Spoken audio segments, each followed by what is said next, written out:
Want to build a modern Flutter Login app? Let's create it. Structure your project, build the responsive UI, experience sub-second hot reload, and just like that, it works. Flutter is a powerful framework by Google that lets you create Android and iOS apps using a single codebase. And today, we're building a clean login screen. First, open your terminal and create a new Flutter project using flutter_create_login_app. Now open the project in Visual Studio Code and run the app inside the main.dart file. We'll create the login interface first. Add a title text saying login, then create an email field and a password field using Flutter text field widgets. Now add a modern login button with rounded corners and color styling.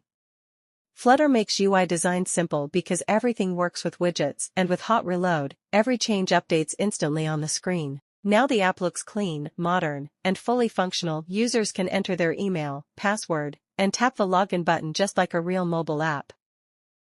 And the best part, the same app works on both Android and iPhone. That's how you create a Flutter Login app as a beginner.